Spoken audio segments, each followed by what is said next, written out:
Marami nagpapatanong kung bakit Rosy Sparkle yung kinuha natin. At parang na-question, no? Kung bakit hindi naman do branded kinuha natin. May malinaw na sagot tayo dyan. At yun ang tatalakayin natin ngayon. Let's go.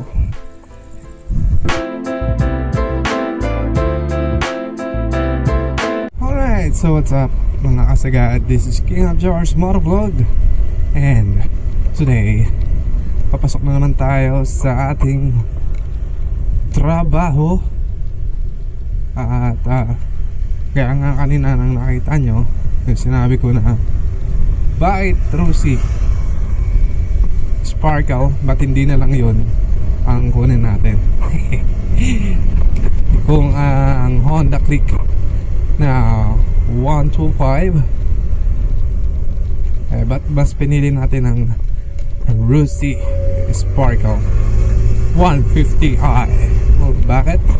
Kasi budget friendly ang Rosy. At the same time, maraming motor na ako na nagmula kay Rosy, no? So halos lahat ng naging motor ko ay Rosy. Magsimula tayo ng vlog natin kung saan ang gamit natin ay ang ating Gamma, at hanggang mauwi tayo sa Titan, at hanggang mauwi tayo dito sa Sparkle. Pero before that, may mga China bikes na ako like Lucky Star. So lahat ng naging motor ko is China bike. Hindi ako bumibili talaga ng mga branded. Kung mag-question ninyo kung bakit, budget wise ang pinapairal natin. So hindi kasi tayo yung sunod sa uso na kung tawagin. Limited lang din yung funds na ilalabas natin, kasi hindi naman tayo ganun kayaman. At the same time, hindi naman tayo kumikita rito sa mga vlog natin, kasi itong vlog natin is for documentary lang. At unang-una, ang Sparkle ay China bike, at Rosy ang nagbibigay ng mga pangarap nating motor, o pangarap naming motor na imposible, o kundi man imposible, mahirap makuha sa mga branded na motor. Sometimes hindi nalalayo ang presyo nila, but still, as long as may difference sa price, malaking save na yun, di ba? Mapa 5k, 10k na difference pagdating sa SRP, malaking bagay na yun. And still, motor pa rin naman siya, wala namang nagbabago dyan. Parehas umaandar, parehas din naman nagme-maintenance. So nakadepende na lang tayo sa kung paano natin i-maintain ang mga motor natin. May mga other option naman din ako na China bike din, no? Basta ako tatanungin nyo, labas ako sa mga branded na motor. Kasi kung sa tutuusin lang, same lang naman sila eh. Same may gulong, same umaandar. Yun nga lang, may mga specs na wala si Rosy na meron sa mga branded na motor. May mga ganun difference sa mga branded, kasi nga mura ang mga China bike. So si Rosy, nileless niya yung features para ma-meet yung expectation ng tao sa pagdating sa price, no? Kasi syempre mas mura, may onting detalye na babago, but pagdating naman sa makina is garantisado naman. Ang lahat naman ng motor, kahit mapa branded or whatsoever, pare-pare siya na may makina na napapagod at kailangan i-maintain. So dyan lang naman nagkakatalo kapag hindi mo na-maintain ng mga isang motor mo, bibigyan ka rin talaga niya ng sakit ng ulo kahit gaano pa kamahal yung motor mo. Yun na nga, mahal mo na nga siyang binibili, tapos sa simpleng pag-maintain hindi mo pa magawa. So etong mura, akin is masasabi natin na kaya naman niya makipagsabayan. Sa pagdating sa speed, okay naman to. Sa torque, okay naman siya. Wala namang problema sa kanya. So nagkakaroon lang ng discrimination pag sinabi kasi China made and China brand ang mga motorsiklo, and hindi natin alam kung bakit parang tila natatapakan ng ego nila kapag sinasabi nating maganda naman yung Rusi, maganda naman yung China bike na to. Kasi ang iniisip nila is tapat-tapat, I mean panapat talaga sa mga branded na motor. Again, hindi 100% na magiging katapat na mga branded na motor ang mga China bike gaya ng Rusi. Kasi nga may binabawas silang features. Ang sinasabi lang natin nito is yung style and riding style na makukuha natin sa isang motorsiklo ay nahawig dun sa mga branded gaya ng Honda Click at itong Sparkle 150 i natin is same sila ng appearance ng Honda Click. May konting difference lang pagdating sa taillight. Parang ang nangyayari is medyo may binabago lang bahagya, but still pagdating sa appearance is magkakawig sila. So isa yun sa mga kinagagalitan ng mga mga branded na owners. Kasi para sa akin walang magagalit, pero para sa akin pagdating sa mga branded is ano lang naman yan more on pangalan lang naman talaga binibili mo dyan actually. Kasi matagal na silang establish, sarili na silang planta kung tawagin, no? Established na sila for so many decades, and hindi na sila nanghihiram o nag-aangkat sa kung saan man. So proudly itself na lang sila, wala nang kining-kining na iba. So ang binabayaran mo is pangalan na lang nung motor ang yung binibili. And also pagdating sa presyo nagkakaroon ng higpit, I mean mataas yung presyo, and pag naipasa pa sa dealership is mas mataas ng ilang percent, no? Siyempre mga dealership tutubo yan. But again, bakit Rusi Sparkle? Nandito na yung mga hinahanap ko sa motor hindi man lahat, like walang ABS to, pero may idling switch, idling stop system yan, may ISS na siya, meron na siyang passing light, at meron na siyang magandang panel board, panel speedometer panel, at all LED lights are working, and yung appearance is pogi na rin. But then again, may pangalang Rusi, pero hindi ko kinakaya ang Rusi. Kung tutusin, sa susunod na bilhin natin ulit na motor, Rusi pa rin. Kasi mura mura, pero same lang din ang feeling. May mga nawawala lang na features na makikita natin sa mga branded, pero masasabi natin fair enough naman yung mga materials na ginagamit ng Rusi at ng other China brands pagdating sa kanilang mga motor. May mga ilan nila na factory defects, normal naman yun kahit saan naman sa branded. May mga ganun naman sistema na nangyayari.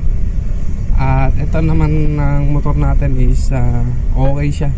So meron siyang side stand kill switch, And may features na rin siya ng kill switch dito sa may unahan. Yan ang tawag dito. And yun, ang gusto ko rin dito sa Rusin na to, Rusin Sparkle 150i, yung torque nya. So responsive, ayan o, walang delay. And also pagdating sa paahon, kahit tatlo pa kayo, yung tirik na ganon, kayang kaya nya, wala siyang problema. So may magsasabi dyan, ngayon wala pang problema. Well, totoo yan, kasi lahat naman ng motor ngayon okay, pero nagkakaroon ng problema yan pagdating ng mga ilang taon. Siyempre tumatanda rin ng motor, makina na lang yan, yung tao nga tumatanda. So yun lang. And actually ang pag-handle sa motor na to while on driving, okay naman, magaang, hindi nakakangawit, tamang tama lang yung comfort na binibigay niya. Gusto ko dito yung upuan, even na makapal,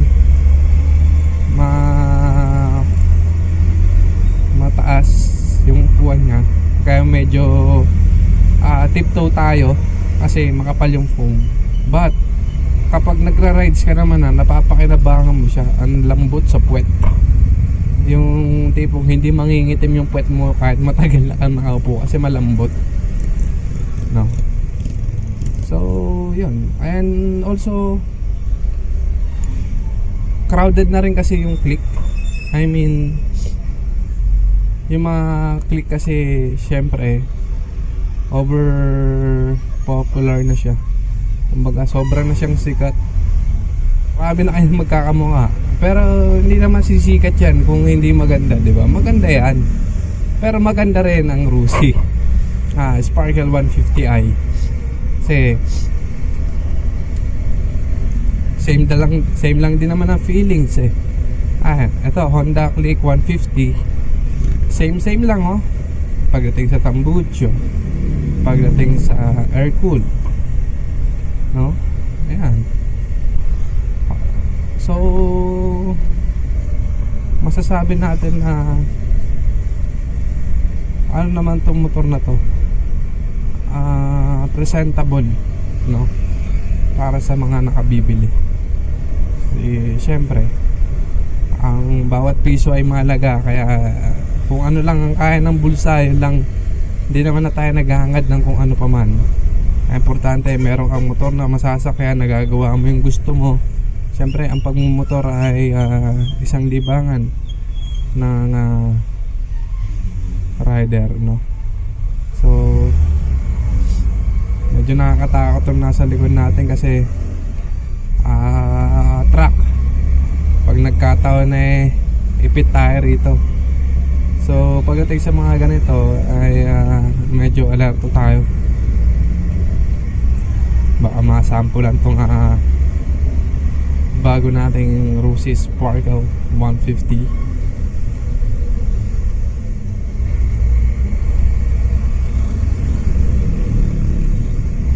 Bago tayo patuloy, unahan muna natin to. So may babalikan ko kaya. At nalagpasan na natin ang lahat ng mga pagsubok sa ating daanan. So ako kasi hindi talaga komportable kapag napapagitnaan ako ng truck, kasi hindi natin masasabi, diba? At baka biglang mawala ng control yung nasa likod natin truck. At syempre truck ay nasa harapan din natin, ay sigurado ubos tayo doon, no? Alright, so dito tayo.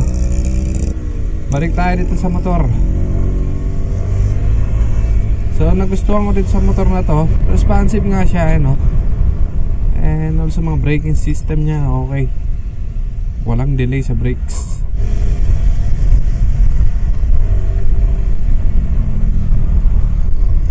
At ang lakas ng mga ilaw niya. At gusto ko rin yung taillight niya, simple lang, white. And syempre red yung kanyang mismong ilaw, but yung appearance ng taillight niya is crystal white, no? Wala siyang tint na red or kulay na red. yung mismong LED lang yung nagpupula, no? And also tipid sa gas yung sparkle, so kaya natin siyang mapaabot ng 40 kilometers per liter. But again, depende yan sa riding habit mo and riding style mo at sa bigat ng may sakay. Syempre nagbabago-bago. Syempre isa rin dyan yung kondisyon ng kalsada. If traffic, malamang magkakaroon ng indiferensya. Pero dun papasok ang ating ISS, no? So saan meron tayong option na buksan ang idling stop system. So kapag traffic like pahinto-hinto, yan, kung saan namamatay yung makina natin at hindi na natin kailangan susiyan ulit para buhayin, throttle mo lang, ay good to go ka na ulit, no? So may option ka naman na patayin siya, or i-off yung ISS natin. Yun ay kung dire-diretso ang biyahe mo. Kaya neto, dito hindi ko siya nagagamit. Pero kapag pupunta tayo ng Bataan, gamit na gamit yung ISS natin kasi bawat kanto ron ay merong stoplight. And syempre kapag sa Maynila, gamit na gamit din to kasi may mga stoplight doon.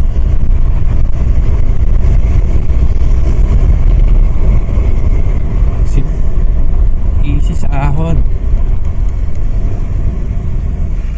So dito tayo sa munisipyo ng Bukawi.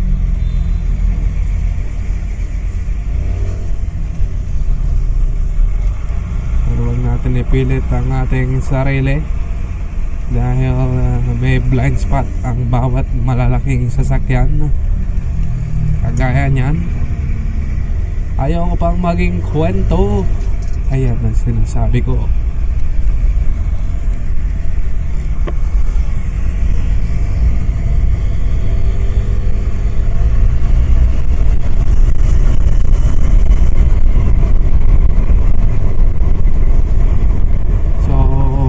Scooter kasi convenient kasi nga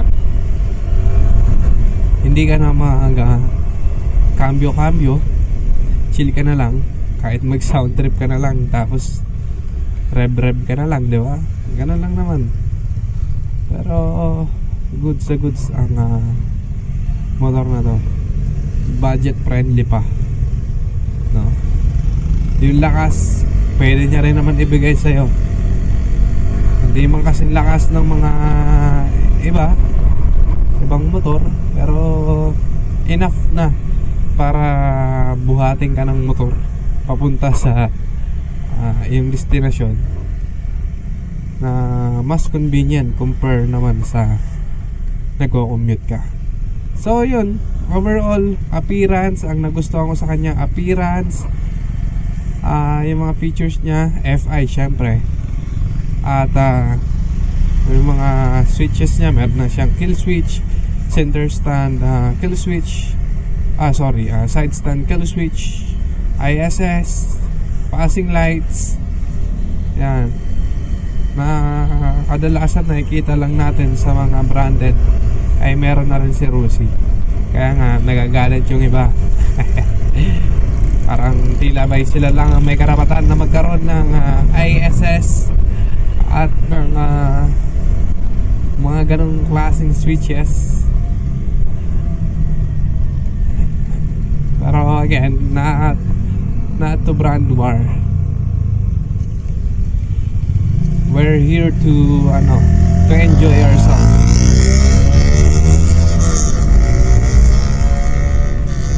Yan lang naman yun para sa akin. And sana nagustuhan nyo yung mga video na ganito, yung talataktakan ba yan natin. Pero yun, so ngayon tapos na ito, problemahin ko naman yung thank you for calling ko, papasok ng aking trabaho. At yun, gusto ko lang sabihin sa inyo, salamat sa mga nanonood. At sa mga first time na makapanood, ayan, kahit saan, YouTube and Facebook, ayan, follow nyo ako and subscribe nyo ako. Baala kayo sa buhay nyo. Kung gusto nyo, kung kaya nyo, okay lang. Bati-bati tayo. Again, my name is King of Jokers Morvlog. Ayan, mahal yan boy. Bye bye.